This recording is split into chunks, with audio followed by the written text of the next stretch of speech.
Goodnight, Monarch, a story for children about reincarnation and the game of life, by John G. Cottone. Copyright 2022. Published by MindCube 3D, an imprint of Storybridge Books, Tucson, Arizona. Edited by Laura Markowitz and Melinda Dus. Illustrations by Melissa Hoffman. Chapter 1. Good night, Monarch! Young Monarch Asana could hear his grandmother yelling up to him from the den, but he was too distracted to answer her. Occupying Monarch's attention at that moment was the Rubik's Cube he was fiddling with on his bed. He had solved the 3D puzzle at least 100 times last year after his sister Luna taught him the technique, so it was no longer a challenge. Nowadays, however, Monarch played with the cube when he sought a distraction from unwanted thoughts.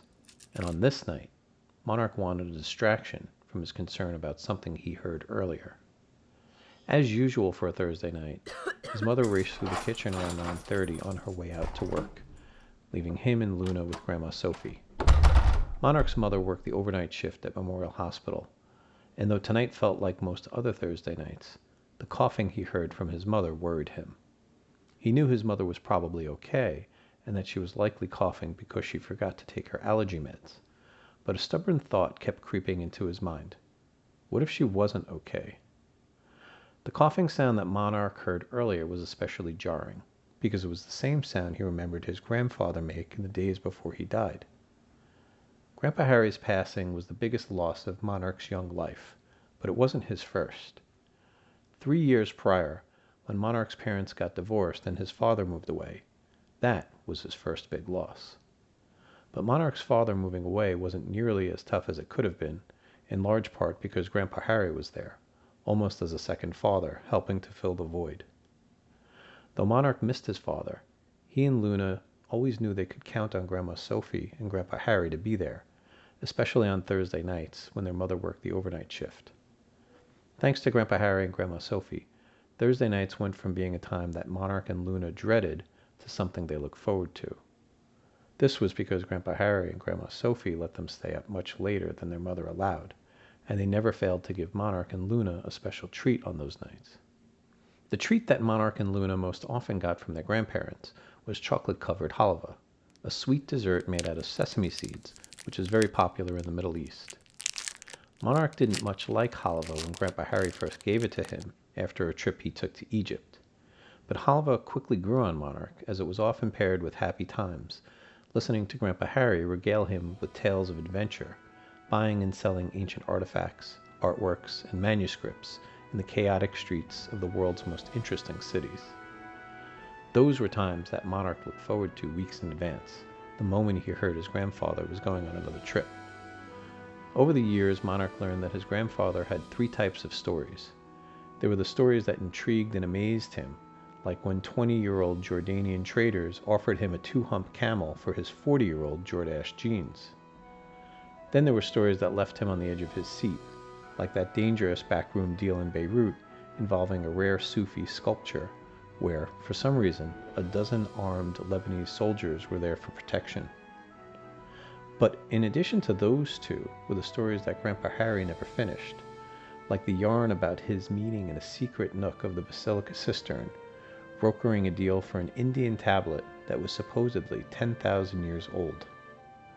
Why was this tablet so important? Why was everything surrounding it a secret? These are just some of the questions he hoped his grandfather would answer when he had more time. But Grandpa Harry ran out of time. He would never again be around to answer those questions, or to bring Monarch halva from Egypt. Grandpa Harry had been gone for exactly 11 months on Saturday, and in the time since his passing, Monarch often had difficulty falling asleep, spending hours awake in his bed, thinking of the many things he missed doing with him. Would tonight be another one of those nights? Chapter 2. The cold night demanded that Monarch pull out a pair of sweatpants from his dresser before going to bed, and as he did, he kept moving his tongue around his mouth, circling over the open space where his top front tooth used to be. His tooth had been gone so long, 6 months to be exact, He couldn't remember what it felt like to have a tooth there. He then heard Grandma Sophie calling up to him from the kitchen. "Monarch, are you in bed?" she asked. "Yes," whimpered Monarch, not quite loud enough for his grandmother to hear him. Grandma Sophie walked up to Monarch's room, suspicious that he might be struggling to fall asleep again. When she pried open the door, she found him kneeling in front of his bed. Monarch turned around and saw his grandmother walk in, holding a poster tube and a glass of warm chocolate milk. He wasn't much interested in the poster tube, not yet at least, but when he saw the glass of chocolate milk he smiled. "How'd you know I wanted chocolate milk, Grandma?" asked Monarch, in a soft, whimsical voice. "Sometimes I just have a sense about these things," said Grandma Sophie, winking her left eye at him. Monarch took a sip of his beverage, and as he put his glass down on his desk, he turned his attention to the poster tube in Grandma Sophie's hand. "What's in the tube?" asked Monarch. "It's a present your grandfather brought back for you from one of his business trips but never had the chance to give you." Monarch's mood abruptly changed. Just the mere mention of his grandfather was enough to make him sad and reflective. He was no longer interested in the poster tube his grandmother was holding. Instead, he wanted to use his time with Grandma Sophie to get some answers that might help him sleep better that night. "What happens to us when we die, Grandma? Where did Grandpa go? Am I ever going to see him again?" Grandma Sophie sat down next to Monarch on the bed and put her arm around him as she snuggled him close. "Whoa," she said as she chuckled. "Those are some heavy questions for a boy that doesn't yet weigh 100 pounds. "I know, I just want some answers. I can't stop thinking about what happened to Grandpa, and I can't stop worrying about what's going to happen to you, to me, to Mom." "I know how you feel, Monarch. I miss your grandfather too, more than anything in the world. And I understand how scary it can be when somebody dies and you don't know what's happened to them. But death doesn't have to be scary. Not if you understand a little bit about the way things change in the universe and what makes us who we are, on the outside and the inside." Grandma Sophie, who was a retired chemistry teacher, always had a way of explaining things in terms that Monarch could relate to, and she often used examples from science to help him understand things better. Monarch felt a bit relieved to hear from his grandmother that there might be an explanation he could grasp to answer his questions about death and what happened to his grandfather. His eyes widened as he looked up lovingly at her face, which summoned him for tonight's lesson. As the light from the street lamp filtered through the window blinds on the far side of Monarch's room, his grandmother smiled softly as she looked over at him. "You see, nothing in the universe actually dies, Monarch. It all just gets recycled into new things." "Really?" said Monarch. "Well, sort of. But for people, recycling works a bit different than it does for bottles, cans, and paper." "How so?" "The mysteries of life and death are all part of this puzzle we need to put together, Monarch. And each time we have new experiences, we get more pieces of the puzzle." "And what happens after we put together the whole puzzle?" "I can't tell you for sure. However, throughout history, we've gotten some clues from people with great wisdom. People who seem to have put together more pieces of the puzzle than anyone else. And what these people have said is that when you put the entire puzzle together and you understand all of the mysteries of life and death and the whole recycling process, you exist in a continuous state of peace and love. And there's no more suffering because there's nothing else for you to desire." "Interesting," said Monarch, as he scratched his head, thinking about the prospects of what his grandmother had told him. "So, how can I start putting this puzzle together?" "Well, believe it or not, you've already been putting pieces together for quite some time. You just haven't been aware of it." "I have?" "That's right. But before you can make any significant progress assembling the rest of your puzzle, you first need to understand that who you really are is very different from who you think you are." "You mean I'm not really Monarch?" "In a manner of speaking, that's exactly right. You are not really Monarch." "Then who am I?" "That's something you'll have to discover for yourself. But what I can tell you is that deep down inside, beneath your clothes and your skin, and even your muscles, there's a mysterious part of you called your soul. It's the part of you that watches and remembers everything you do, even if you're not always aware of what you're doing. It has existed long before there ever was a Monarch Asana, and it will exist forever into the future. And more than that, it's always connected. Connected? Connected to what? To something even bigger than your mind is capable of imagining. What's that? Some people call it God. Other people call it Tao. Jewish people believe it doesn't have a name that can be spoken by humans, and in India, people believe that its name can only be known after years of practicing meditation. Meditation? Isn't that what you and Grandpa used to do every morning before work? That's right. And maybe someday you'll learn how to do it too. But, Grandma, you still haven't told me what happened to Grandpa and whether I'm ever going to see him again. There's a lot for you to understand, Monarch. I can't really explain it all now, but once you get to sleep, you might find the answers you're looking for. How am I going to find out what happened to Grandpa while I'm asleep? I don't get it. Have a little faith, Monarch, and maybe you'll be surprised by what you discover. But I'm still scared, and I can't stop thinking about Grandpa. How am I supposed to fall asleep? That's what this poster is for, Monarch, said Grandma Sophie, gesturing to the tube in her left hand. Grandpa got me a poster to help me fall asleep? Well, it's not designed for that exactly. It's actually a poster that has a hidden image inside of it, but not everyone can see it. Not at first, anyway. If you're like most people, your eyes might get heavy after searching for the hidden image, and then sleep will be here before you know it. So, even though Grandpa's not here, he's going to help me fall asleep tonight? That's right, said Grandma Sophie, but don't be so sure he's not here. What do you mean? Asked Monarch, puzzled. Sometimes I just have a sense about these things, said Grandma Sophie, winking her left eye at him again before handing him the poster tube. Monarch didn't understand. What did she mean that Grandpa Harry might still be here? How great would that be, Monarch thought, if Grandpa Harry had not actually died but was really on a business trip somewhere off the coast of Algeria, and this was just all a big prank. Thinking about the prospect of seeing his grandfather again in whatever way made Monarch happy, but not at all tired. So he popped the plastic cap off the poster tube and pulled out a large laminated poster, coiled like a scroll. He yanked it out so quickly he didn't realize there was also an envelope in the tube, which fell to the floor when the poster came out. The poster was rolled up tightly, so much so that when Monarch unfurled it and then pulled his hands away, it rolled back up into the same coil it was in before. Then he remembered that trick Grandpa Harry taught him when he gave him that poster of the Louvre Museum, now hanging over his dresser. The trick was to unwind the poster, flip it over, and then roll it back up over the poster tube in the opposite way. Monarch did just that, and when he unfurled the poster this time, the edges were almost completely flat. Before even looking at the poster, Monarch scanned his room for the best place to hang it. He sat on his bed, exploring for a few minutes, and then he decided that the best place for it was on the wall at the end of his bed.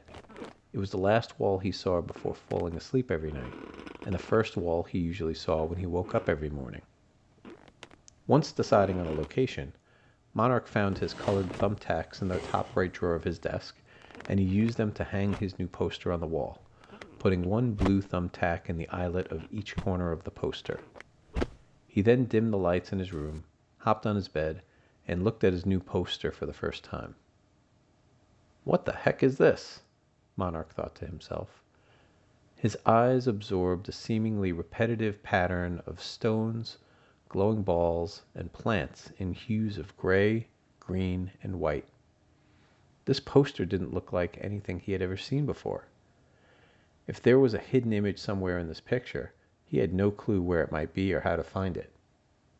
Monarch studied the poster closely, carefully inspecting every repeated line, design, and color, but nothing came to him. He remembered how Grandma Sophie used to bring him his mother's old highlights magazines, which always had a picture in the back with hidden objects to find. He learned how to find the hidden objects by focusing on very specific details, but that didn't seem to work with this picture. Then he turned his head in a different way, but that didn't help either. Finally, he just decided to stare and stare and stare until something appeared, but it never did. He must have stared for 20 minutes, but he didn't keep track of time. As Monarch continued to stare, he became sleepy, just as his grandmother predicted. He tried mightily to stay awake, but after just a few more minutes, Monarch was fast asleep. Chapter 3. After Monarch fell asleep, he began dreaming that he was lying on his bed, except instead of his bed being in his room, it was in the middle of a tropical forest. It was the early morning, a warm sunny day. The air was filled with the scent of cedar, and you could hear clicking and chirping noises that sounded like they were coming from birds, but he couldn't be sure because he didn't see any birds. Monarch felt relaxed at first, but after a few moments he began to feel scared because he was all alone in this strange forest and didn't see anyone around. But then, just as he was about to get out of his bed, he heard someone call out to him. "Beautiful morning, isn't it?" said the voice. Though the voice sounded familiar to Monarch, he couldn't immediately recognize it. "And a lovely place, too," the voice continued. "Who are you?" asked Monarch. "Someone you know very well," said the voice, "as well as the nose on your face." Though Monarch was still having a hard time placing the voice without a face to look at, the comment about the nose on your face was a dead giveaway. There was only one person he knew that made comments about noses, and that was Grandpa Harry. He was always saying things like, "It's no skin off my nose," and "Keep your nose to the grindstone, my boy." And sometimes when he'd get into an argument with someone, he'd say to them, "You just can't see past the end of your nose." "Grandpa! Grandpa! Is that you?" asked Monarch, excited and confused because he could not see his grandfather. "You know me too well," said the voice, now confirmed as that of Grandpa Harry. "But where are you?" "Right under your nose, of course," said Grandpa Harry. Monarch looked around, but he didn't see Grandpa Harry. In the forest he saw many things. Black and brown tree branches all around him, dirt and wood chips below, and a strange humongous tree trunk to the right of his bed that went up to the clouds, seemingly a mile high. This tree next to his bed was a banyan tree, which has roots that look like vines, dropping down to the floor from its branches. "Grandpa, if you're right under my nose, why can't I see you?" "Perhaps you're not looking closely enough." Monarch reflected for a moment and was able to determine that the voice was coming from his right, where the huge tree trunk was. "Grandpa, are you in the tree?" "No, not in the tree, Monarch." "If you're not in the tree, then where are you?" asked Monarch, now a bit frustrated. "Look at the tree closely, Monarch. What do you see?" "All I see is crumpled brown tree bark." "Okay, good. Now, I want you to close your eyes halfway and relax. And when you look at the tree, I want you to breathe slowly, bringing your attention to the feelings in your body." Monarch did as he was told, but he still couldn't see his grandfather. "I still can't see you." "That's okay. Now, Monarch, as you breathe, I want you to count your breaths. When you breathe in, I want you to count to yourself 1. Then, when you breathe out, I want you to count to yourself 2. I want you to keep counting until you reach 100, and if you don't see me by then, I will show myself to you." Once again, Monarch did as he was told. He counted his breaths, alternating with each inhalation and exhalation. All the while, he looked with a relaxed gaze at the tree trunk to his right. Nothing had changed, and he still couldn't see his grandfather. But then, when he exhaled and counted all the way up to number 88, something appeared to him on the tree, but it wasn't his grandfather. It seemed to be some kind of lizard. The lizard was about the size of his hand, and it was the same exact color as the tree bark, brown and gray, so it was hard to see. When Monarch saw it, he stopped counting. And when he stopped counting, the lizard shifted one of its eyes to Monarch, as brilliant shades of green emerged, contrasting starkly against the brown and gray tree bark. Monarch fixed his gaze on the lizard, and just then he heard his grandfather's voice. "I knew you would find me." "Grandpa, is that you? I don't see you. I only see this brown and gray lizard." "I am the lizard, Monarch. A chameleon, to be specific." "So you died and became a chameleon?" "I'm not actually a chameleon, Monarch. I'm still your grandfather. Say, can I hop up on your knee?" "Okay," said Monarch, slowly trying to figure out what was going on. The chameleon that was Grandpa Harry climbed up onto Monarch's knee and started to change color, now matching the khaki color of Monarch's pants. "But these days," continued Grandpa Harry, "I can take the form of anything I want. And right now, I want to be a chameleon so I can teach you a few things." "What kinds of things?" asked Monarch, confused as he stared in disbelief at the lizard. "Well, for starters, you shouldn't get too attached to the forms you see in the world, because everything in existence is constantly changing its form. Sometimes these changes happen quickly and it's easy for us to see them, but many times the changes happen too slowly for us to notice." "I don't remember you changing at all when you were alive." "Actually, I changed an awful lot during my lifetime, Monarch. I was once your age, and I looked very much like you. I was about 4 feet tall and 95 pounds back then. I had short brown hair and not a wrinkle on my face.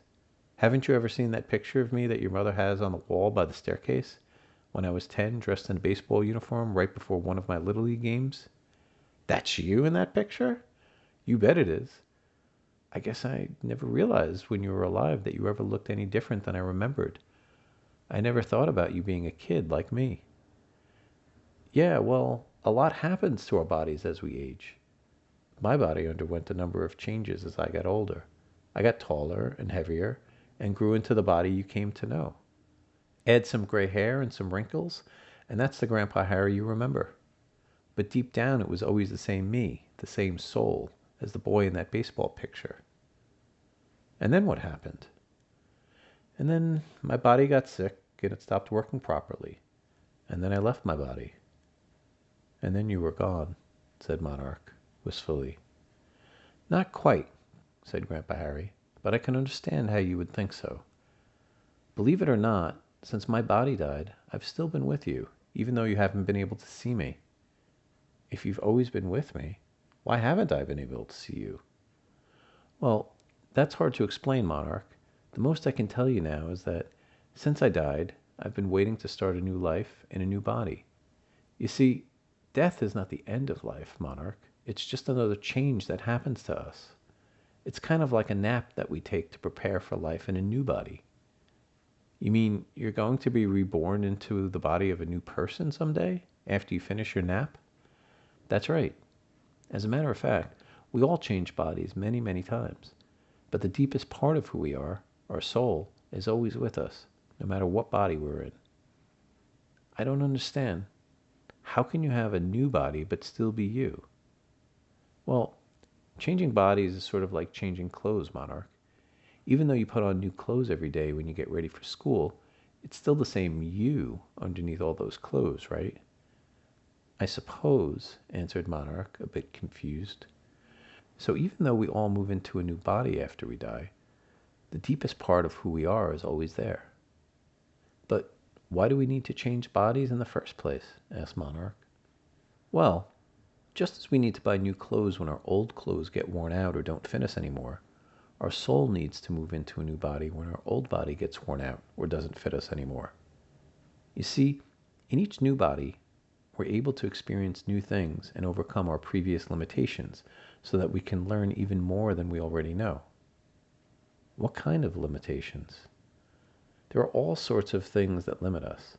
Some of these limitations are physical, and some exist solely in our minds. Actually, Monarch, right now you have a lot in common with that caterpillar on the ground at your feet." Monarch looked down and saw a caterpillar, which he didn't know was there until his grandfather pointed it out to him. "You see, Monarch, that caterpillar only knows the trees and dirt of this part of the forest. He has no idea what lies beyond." "Is that because he's too small and slow to ever leave this part of the forest?" "Exactly.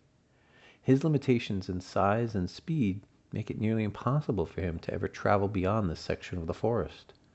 so he'll never be able to see the mountains on the other side of the valley or drink from the river that flows right through the woods.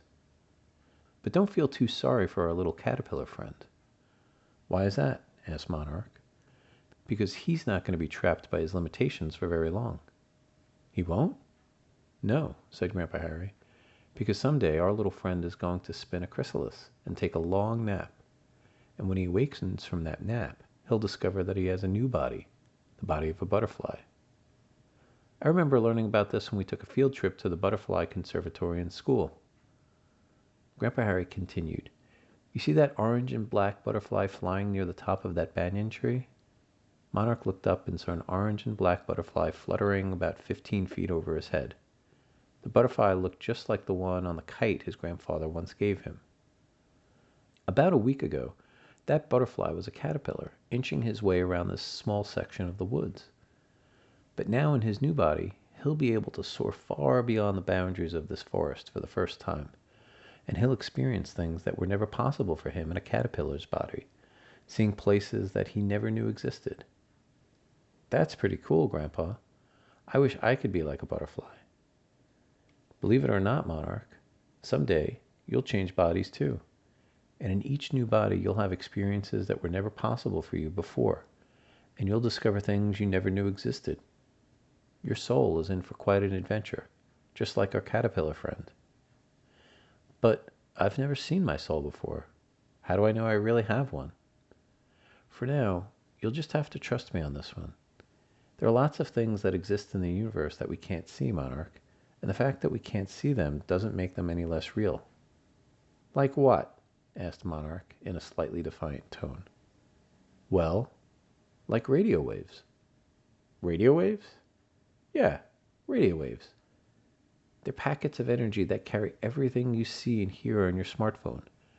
Every time you use your phone to call your mom from the hockey rink, watch a funny TikTok video, or read an article on Wikipedia, all of those sounds and images are carried to your phone by radio waves in the sky." "But why don't I see any of that when I look up into the sky?" "Because all of those things, your mom's voice, funny cat videos, every book ever written, and every song ever sung, has been converted into electromagnetic energy that you can neither see nor hear. And that energy is carried by radio waves through the sky, from smartphones to cell towers and back, everywhere in the world." "So you're saying everything that's sent back and forth to everyone's smartphone, all those videos, pictures, books, songs, everything, it's all up in the sky right now, and I can't see it?" "Exactly. Just because something's invisible to your eyes, Monarch, doesn't mean it can't be seen at all, and it doesn't mean that it's not real. In fact, there are many animals that can see things that are invisible to our human eyes." "Really? What kinds of animals?" "Well, there are different kinds of bats, beetles, snakes, and fish, for instance, that can see infrared rays of light that you and I can't see." "What are infrared rays?" "Infrared rays are like radio waves. They're another form of light energy that's invisible to human eyes, and we use them for many things. One of the things we use them for is to enable remote controls to communicate with TVs. Did you know that when you press a button on your TV remote to change the channel, the remote is actually sending infrared rays, which you and I can't see, but beetles, fish, and snakes can see?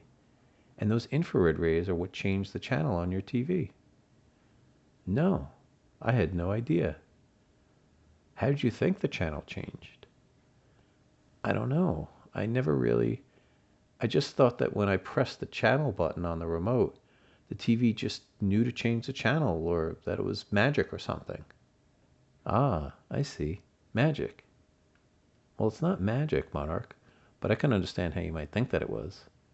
So many things in this world do seem like magic when you don't understand them. But that's what our soul's journey is all about. Learning more and more lessons so you can better understand how everything works. It's almost like putting pieces together." "In a puzzle?" said Monarch, smiling.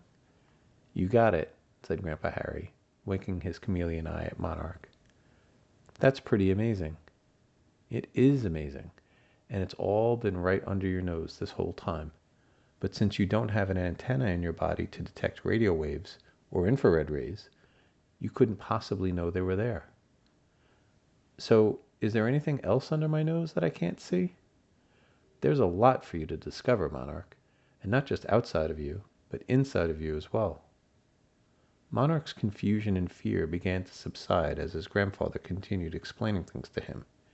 He didn't completely understand how everything his grandfather told him was possible, or how it fit together, but he started to develop faith that everything would make more sense in the future, as more pieces of the puzzle became available to him. Chapter 4. Monarch and his grandfather spoke more about radio waves and other types of invisible light, like ultraviolet waves, microwaves, and X-rays. During this discussion, however, the trees started swaying as a warm breeze brushed Monarch's cheek, and the dirt under his feet loosened into sand, with his chameleon grandfather right beside him.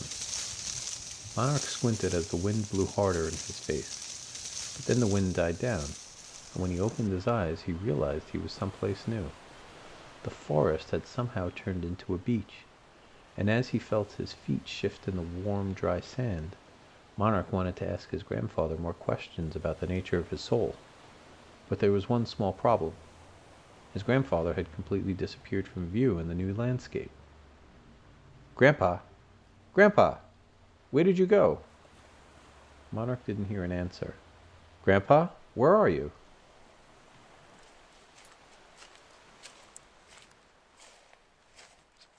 After a few moments of silence, Monarch decided to try looking at the sand below him and then count his breaths as he had done in his bed when he found his grandfather on the tree. This time, Monarch was able to spot his chameleon grandfather in about half as many breaths. "Why did you hide from me?" "To teach you about the importance of being mindful and aware of your surroundings at all times. Without mindfulness, Monarch, life is an unsolvable mystery. But when you bring mindful awareness to each moment, every experience will give you a new piece to the puzzle, bringing you closer to solving the mysteries of existence." "But how does changing bodies help you to complete the puzzle? If my soul is always with me, no matter what body I have, why do I need a body at all?" "That's a great question, Monarch. To help you understand why you need a body, let me ask you this. Have you ever seen the wind?" "Sure. I see it all the time. I see it when it blows my kite at the beach, and the flag in front of our house, and the fallen leaves in the yard." "Ah, so you see the wind when it blows your kite at the beach, the flag in front of your house, and the leaves across your yard. But have you ever seen the wind itself?" That's a good question. I guess I've only seen the wind blow other things around." "Indeed. And without those physical things to get blown by the wind, your kite, the flag, and the leaves, there isn't much you could know about the wind, is there?" "No, I guess not. It's hard to believe, but it's true. I have never seen the wind itself before. I've only seen its effect on other physical things." "Ah, but with all of those physical things, Monarch, with the kite, the flag, and the leaves, you can learn a lot about the wind. You can learn from what direction it's blowing, how hard it's blowing, and whether it's blowing continuously or in short bursts, right?" "I suppose so." "Well, the same is true of your body. Just as it's hard to follow changes in the wind without a kite to fly in it, without a physical body, it's hard to learn anything about your soul. Essentially, your body is a material form that helps you discover many things about this intangible soul that you can't see or touch. Since your soul is the deepest part of who you are, your body plays an important role in revealing to you the deepest part of yourself. Put another way, your body is what enables you to collect the pieces of the puzzle that helps your soul to solve all of life's mysteries, including the mystery of who you really are and your connection to God." "I see.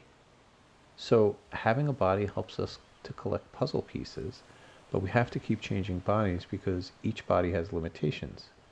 And in every new body, we can get pieces that were impossible for us to collect in our previous body. Is that right?" "Exactly." But how do we know when it's time to change bodies?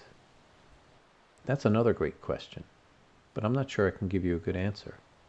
The only thing I can tell you is that your soul will make this change at the very moment it's ready, and not a second before. How will I know when that'll be? None of us know until the moment arrives, just like with our caterpillar friend. When the time is right, he will just know it and build a chrysalis to take his special nap so he can change into his new butterfly body. That makes sense. I just wish I could understand why you had to die now and leave our family. I wasn't ready for you to die. I know how you feel, Monarch. I wish things were different too, and that I didn't have to leave my body when I did. But I learned something very important after I died. I learned that I never really left our family. I simply joined a much bigger one. Actually, I was always part of this bigger family. We all are. I just didn't know it when I was alive. It's an incredibly large family. It's made up of everything in the universe, and it was always right here, right under your nose? You got it, said Grandpa Harry, letting out a small chuckle. But if this other family of ours is so big, why haven't I ever seen it? And why haven't I been able to see you since you died? Ah, because you don't yet know where to look, or what to look for, Monarch. But someday you will. And when you do, you'll finally be able to understand how nothing ever dies in the universe. It only changes form. You mean like how water becomes a gas when it evaporates? Yes, in many ways you're exactly right. When you boil water on the stove, it evaporates and becomes a gas that's invisible to your eyes. But the water is still there, just in a different form, a form you can't see. Water evaporates all around us, all the time, and this invisible water vapor is almost always in the air we're breathing, at every moment. But when the temperature around us changes, cooling a bit, the gaseous water that evaporated condenses back into liquid water. And this is why you see dewdrops of water on the grass outside in the morning, even when it hasn't rained. It seems like nature's way of recycling. Precisely. It's just as I told you before. The universe is constantly recycling itself, and we all participate in this process, whether we realize it or not. And this is just the tip of the iceberg. There's so much more for you to learn, for all of us to learn. But we can't learn everything all at once, or even in a single lifetime, no matter how much we may want to. Why not? Because everything new that we learn today builds upon other things that we've learned in the past. Like what? Well, what are you learning in math this year, Monarch? The last thing Mr. Kafka taught us was how to multiply and divide fractions. Okay, good. Now, could you have learned how to multiply and divide fractions if you didn't already know how to perform arithmetic on whole numbers? No, I guess not. You need to know how to multiply and divide whole numbers first. And once you understand that, it's a similar process to do it with fractions, but with a few extra steps. Very good. And that's how learning works with spiritual lessons too. The things you learn today provide a foundation for the more complicated lessons you'll learn tomorrow. But all of this takes time. More time than we have in any single lifetime or in any one body. But how long do we need to keep changing bodies? Until we finish the puzzle, and we're able to see clearly just who we are and how we're connected to God and everything else in the universe. For some people, it only takes a few lifetimes, but for other people it takes many more. It all depends on how mindful you are of yourself and the world around you while you're collecting these pieces to the puzzle. The more mindful you are, the more quickly you find puzzle pieces. And the more quickly you find puzzle pieces, the fewer lifetimes you need to complete the puzzle.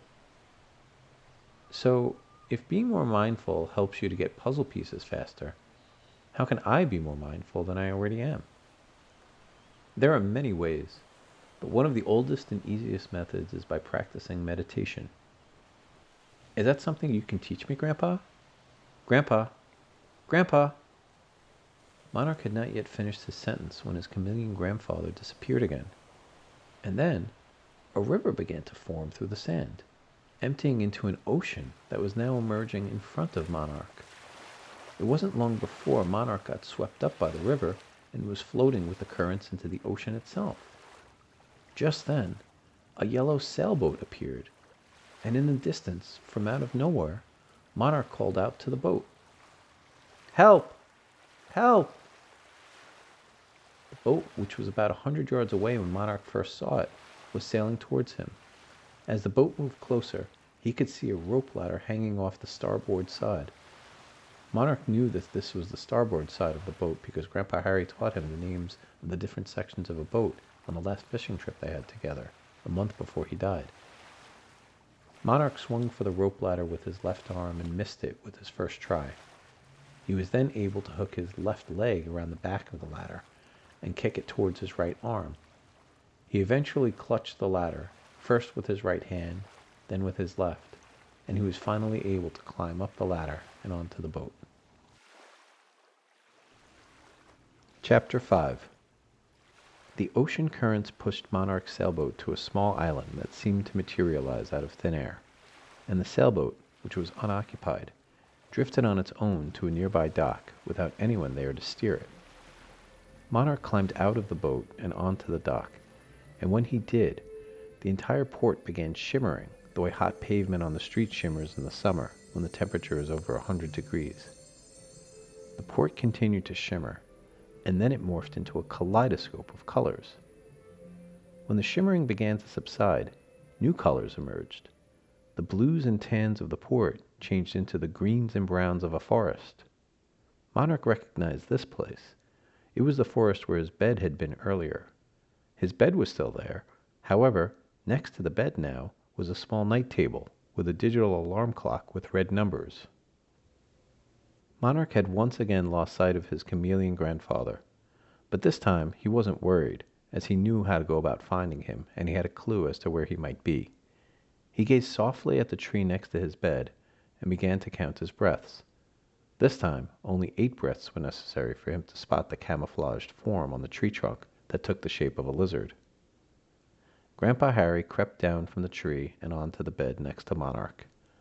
He noticed the alarm clock on the table next to his bed, and he suspected that this was a sign that his dream was about to end soon. "I've already taught you how to meditate," said Grandpa Harry, continuing their conversation from earlier at the beach. "When? I don't remember you teaching me how to meditate." "How do you think you found me each time I disappeared?" "I just relaxed my eyes, focused on the spot where I thought you might be, and then I counted my breaths. That, my prince, is how you meditate." "That's it? Really? But that's so easy," said Monarch, astonished. "Meditation is easy to learn, Monarch, but it takes a lifetime of practice to master. And when you master the art of meditation, you'll be able to notice things all around you, and things inside of you, that other people aren't able to perceive. And one of those things might just be me." "There's nothing I want more than that," said Monarch, feeling a tear well up in his eye. "I will always be near you, Monarch. It may take you a while to learn how to find me, but if you keep practicing meditation and remember to be mindful of everything around you, you'll surely find me. Just remember, though, when you find me, I may not be in the form you immediately recognize." "Then how will I know it's really you?" "You'll know, Monarch, just as you know it's me right now, even though I look a lot different than you remember. You'll know, and you'll learn to trust your instincts. As you continue to meditate, your instincts will sharpen, and it will become easier for you to decipher what's real from what's an illusion." Monarch stood up and watched as his grandfather jumped back onto the tree trunk and dissolved into perfect camouflage with the tree's bark. Was his reunion with his grandfather over, or was his grandfather just hiding on him again? "Grandpa? Grandpa?" Monarch lost sight of his grandfather, and he became distraught because he hadn't gotten to tell him something important. "Grandpa! Grandpa!" Monarch sat back down on his bed, frustrated and sad, putting his hands on his face, almost about to cry. Then he heard a voice. "I never left you, my prince." The voice was that of Grandpa Harry, but he could no longer see the chameleon on the tree. In fact, the tree itself began to shimmer and change. And then, in the most miraculous way, the tree morphed into a man. It was his grandfather, looking as he did when he was alive, wearing tan slacks, a white button-down shirt, and black shoes. "Grandpa! Grandpa, it's really you!" said Monarch, bursting with excitement as he climbed off the bed to hug his grandfather. "It was always me, Monarch." "I know, but I just like you in this form the best." "I understand. But don't get too attached to me in this form. If you do, you'll never be able to find me again." "Okay," said Monarch, still hugging his grandfather tightly. Monarch and Grandpa Harry released their embrace, and then Monarch noticed that one of them was changing again. But this time, it was him that was undergoing a metamorphosis, not Grandpa Harry, and he was changing into a monarch butterfly with wings of black, gold, and orange. "Grandpa, look! I've changed! My whole body! It's the body of a monarch butterfly." "Indeed you have. Did you know that the monarch butterfly is your namesake, and that monarch butterflies complete one of nature's most mysterious migration journeys?" "No, I didn't. What makes it so mysterious?" "It's a migration that occurs over 3 to 4 generations, and it starts with the generation of grandparents." "Like you and Grandma Sophie?" "That's right. The grandparents, having spent a beautiful winter on a remote mountain in southern Mexico, fly back up north in the spring to fields of milkweed in the southern part of the United States. They mate and lay their eggs, and then they die shortly thereafter. Then their children grow up and lay more eggs during the summer, moving further up north in the process. And when those eggs hatch, the generation of grandchildren is born." "That's me," said Monarch. "And Luna, too," said Grandpa Harry. "And when those grandchildren complete their metamorphoses," continued Grandpa Harry, "from monarch caterpillars to monarch butterflies, they begin a journey back to that same mountain range in southern Mexico that their grandparents departed from earlier in the year. And this completes the migration cycle." "But none of the butterfly grandchildren had ever been to that remote mountain in Mexico, nor have their parents," said Monarch, astonished. "That's right," answered Grandpa Harry. "So how did they know how to get there?" "It's one of nature's great mysteries, one that may hold the key to your own future and the lessons you need to learn in this lifetime. The monarch butterfly grandchildren continue the job that their grandparents started, and so too will you and Luna continue the journeys of your grandmother and me. And I will be with you every step of the way, as long as you know how to find me." Monarch was filled with conflicting emotions that were mixing inside of him like droplets of oil and vinegar in a bottle of salad dressing. He seemed to sense from his grandfather's voice that their time together in this episode was coming to an end, but he was curious and intrigued about continuing the journey that Grandpa Harry alluded to. What did he mean? Would he have to go to Mexico? Would his own grandchildren someday continue his journey? Monarch would have to wait for the answers, as there are certain things in life we cannot learn until we're ready. "I need to be going now," said Grandpa Harry, in a wistful voice. "I know. I just didn't want you to leave before I could tell you something that I wasn't able to tell you before you died." "What's that, Monarch?" "I love you, Grandpa." Monarch could see a tear forming in Grandpa Harry's right eye, and upon seeing that he changed form again, back into his usual body. Monarch and his grandfather hugged for what seemed like an eternity, and then both of them began to notice a faint beeping sound. They ignored the sound at first, but then it got louder and louder. Grandpa Harry knew their time was almost up, as the beeping from the alarm clock would soon wake Monarch.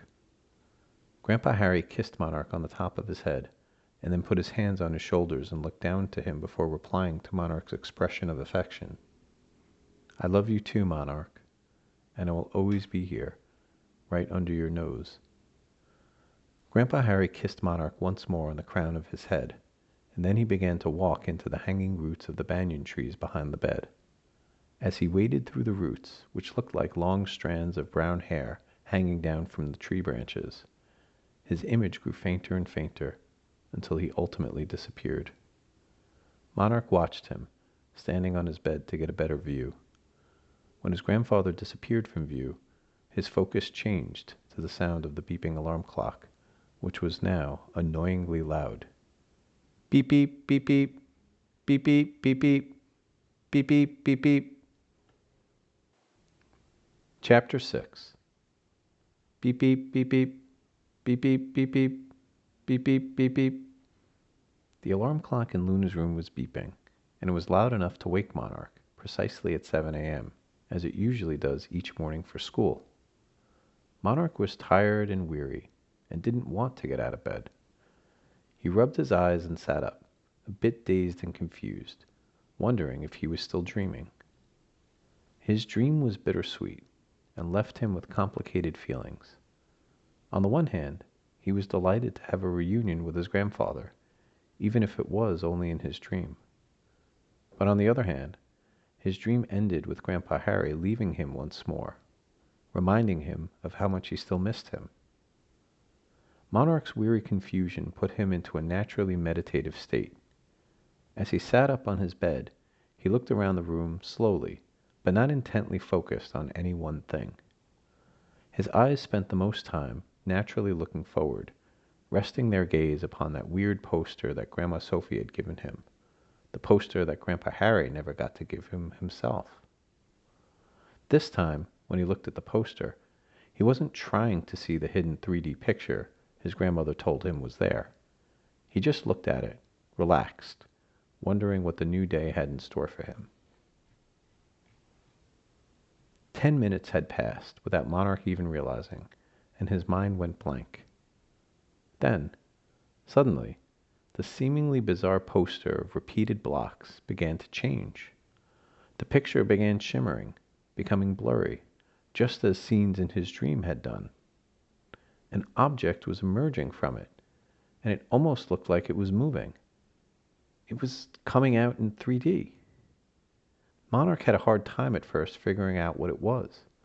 He then remembered what his grandfather taught him in his dream, and he decided to count his breaths. In, 1, out, 2, and then, just as the chameleon in his dream had emerged from the tree bark, something definitive emerged from the picture. It appeared triangular or diamond-shaped. He looked closer, and amazed, he was finally seeing something other than lines and blocks. The image was becoming clearer. It was a pyramid. Monarch was astounded. From where had this pyramid come? Why couldn't he see it before? Why was he able to see it now? Monarch was giddy about his discovery. It made him feel as if Grandpa Harry was here with him again. As Monarch sat up, looking at the pyramid in his poster, he could faintly hear Grandma Sophie calling up to him from the kitchen. "Monarch! Breakfast is ready!" Monarch heard his grandmother, but was too entranced in his poster to respond. Grandma Sophie called up to him again. "Monarch, did you hear me? Breakfast is ready." This time, after hearing his grandmother call up to him, Monarch slowly crawled off his bed, preparing to walk downstairs. But when his left foot hit the floor, it slid on a paper envelope, nearly causing him to slip and fall. Monarch looked at the envelope, which had his name on it, and laid a few inches from the poster tube from which it came.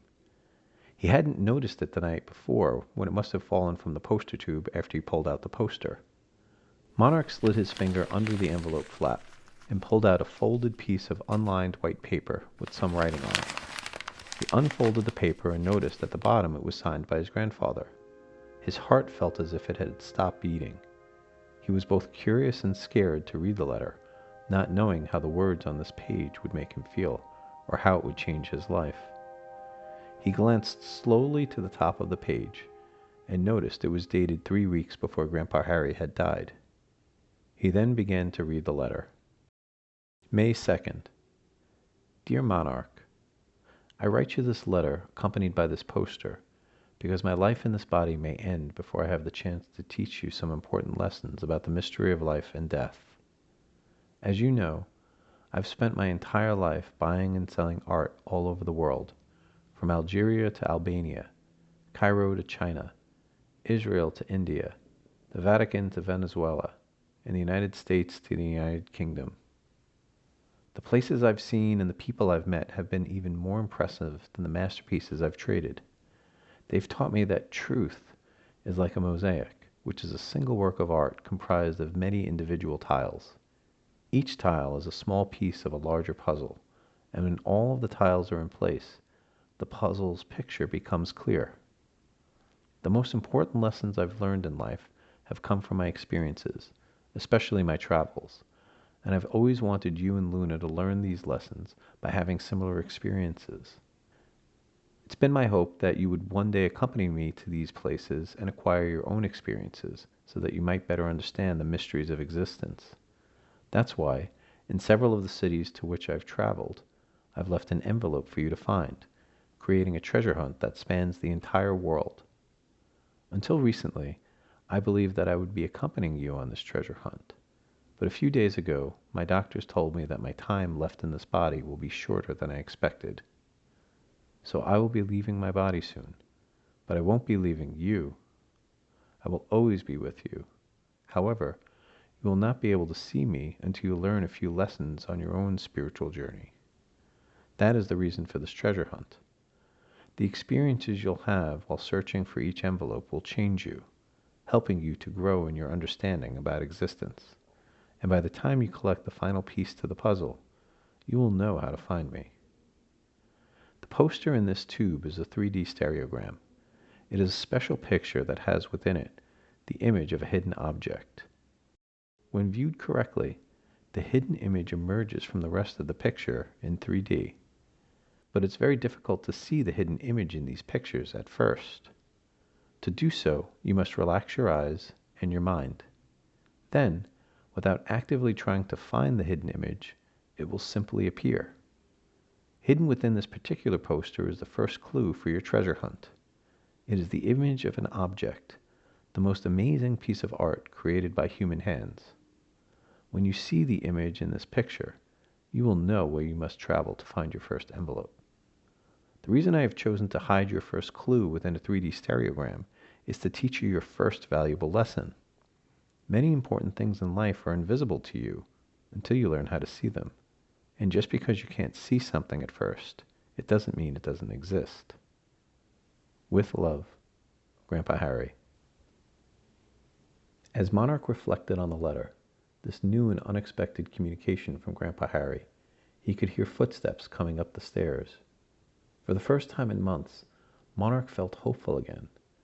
He heard 2 quick knocks on the door, which were followed by Grandma Sophie's comforting voice. "Monarch, is everything okay? Are you getting ready for school?" "I found this letter that Grandpa Harry wrote me. It was with the poster you gave me." Monarch handed the letter to his grandmother, who was taken aback by the sudden news. She read the letter and began to get emotional. "You know, I've never been able to see the images in those 3D pictures," said Grandma Sophie. "Were you able to see it, Monarch?" "I think it's a pyramid, Grandma. I wasn't able to see it before, but this morning I kept looking at the picture, relaxed, and it just sort of came to me. It's the corner of a pyramid. But what's that supposed to mean for the treasure hunt Grandpa wants me to go on? How am I supposed to find my next clue?" "Well, in the letter, your grandfather said that the image in the picture was the most amazing piece of art created by human hands. If what you saw in that picture was a pyramid, then there's only one place your grandfather could be referring to, the Great Pyramid of Giza in Egypt." "Egypt? Grandpa wants me to go to Egypt? How am I supposed to get to Egypt? And how am I ever going to find the envelope he hid?" "When your grandfather used to go to Egypt for business, he would stay with an old friend named Ibrahim. Maybe he left a clue with him." "But isn't Egypt really far away? How am I supposed to get there?" "I would come with you, of course, Monarch. You and Luna, that is. Your summer vacation starts soon, and your grandfather left us with a lot of frequent flyer miles from all of his trips, so we should all be able to fly for free."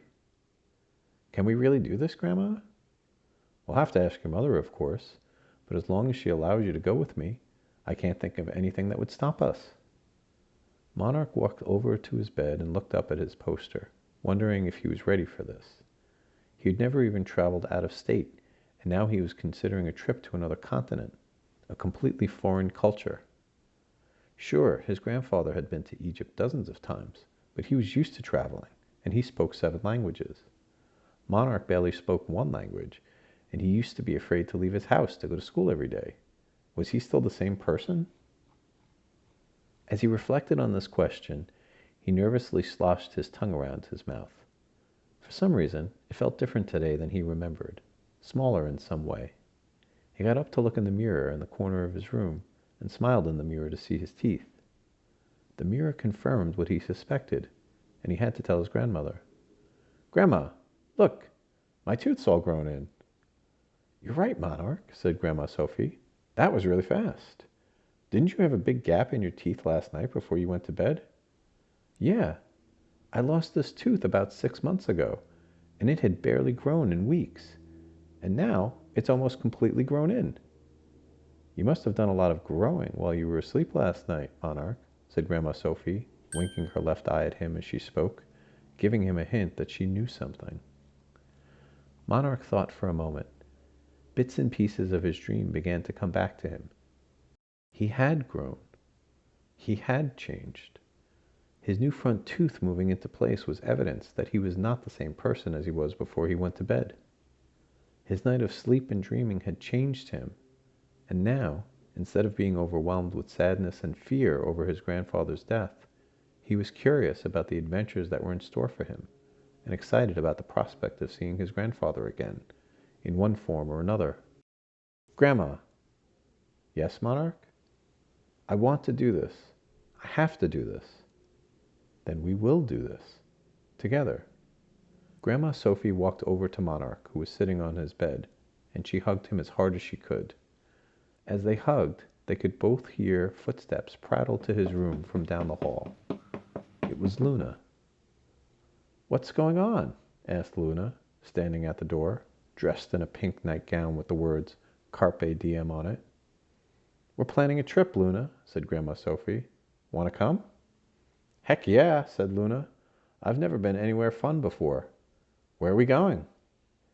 "It's kind of a secret, Luna," said Monarch, "but I'll give you a hint." Monarch enjoyed knowing something that his sister didn't. He figured he'd give Luna a hint that she'd never figure out, and then enjoy tantalizing her for a while with clues until she begged him to tell her. "Okay, what's the hint, Monarch?" "Well, the place we're going has something big. Something that's hidden somewhere in this poster." Monarch was sure Luna would never be able to see the hidden pyramid in the picture. After all, she was 2 years younger than him, and it took him so long to see the hidden image himself. Plus, even if she could see the hidden pyramid, would she know where this amazing piece of art was located? Monarch smirked, enjoying the prospect of watching his sister struggle with the picture. He was about to bribe her with an offer for some assistance when she interrupted his train of thought. "We're going to Egypt?" shouted Luna. Monarch was stunned. How could she have possibly figured that out? "Luna, how did you know? How were you able to see the pyramid in the picture? And how did you know it's in Egypt?" "It's really weird. I had this dream last night, and I saw this exact picture. It was painted on a wall on the side of a building. I kept looking at the picture, and I couldn't see anything in it. And then, out of nowhere, the painting dissolved, and Grandpa Harry appeared. But he didn't look like he used to. He had the body of a camel. He told me we were in Egypt, and he took me to this pyramid. He kept calling it the Great Pyramid, but I couldn't figure out why it was so great. And he wouldn't tell me. He only said that I had to learn for myself why it was great, and that you and I would be coming here.